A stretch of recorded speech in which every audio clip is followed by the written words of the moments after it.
BJP মুসলমানদেরকে tight দিতে চাইছে, কিন্তু ব্যাপারটা হচ্ছে মুসলিমদেরকে টাইট দিতে গিয়ে হিন্দু ভাইরাও আজকে ক্ষতিগ্রস্ত হচ্ছে।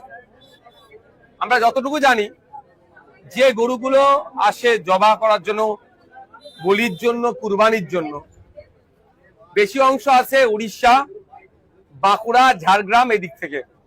সেই কারা লালন পালন করে, কারা বড় করে, দেখলে দেখা যাবে 80% আমার নন মুসলিম ভাইরা পড়ি। তারা বছরে এই দিনটার অপেক্ষায় থাকে, কুরবানির উৎসবের অপেক্ষায় থাকে, বছর বছর ধরে গরু লালন পালন করে বিক্রি করে যে উপার্জন হয়, এই ধরনের খবর পাওয়া যাচ্ছে। মেয়ের বিবাহ থেকে শুরু করে আনুষঙ্গিক এই টাকাটাকে কাজে লাগায়।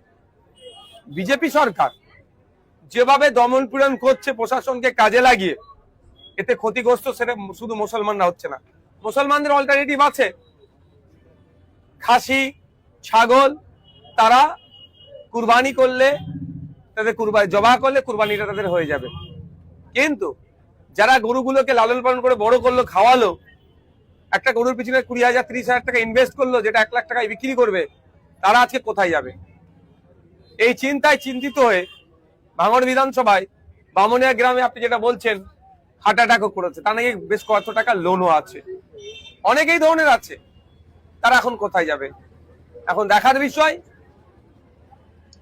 যে 1950 সালে যে আইন আছে, সেই আইনের 12 নম্বর ধারাটাকে উল্লেখ করে রাজ্য সরকার ছাড় দেয় কি দেয় না, সেই মর্মে আমি দ্বারস্থ হচ্ছে তাদের কাছে হব। আমি আশা করব সেটা ছাড় দেবে। মানুষের রুজি রুটি এখানে যুক্ত আছে। প্রায় 2 থেকে 250 কোটি টাকার একটা আরো উপরে হবে একটা বিজনেস, যার 70% কিন্তু কন্ট্রোল করতো আমার হিন্দু সমাজের ভাইরা।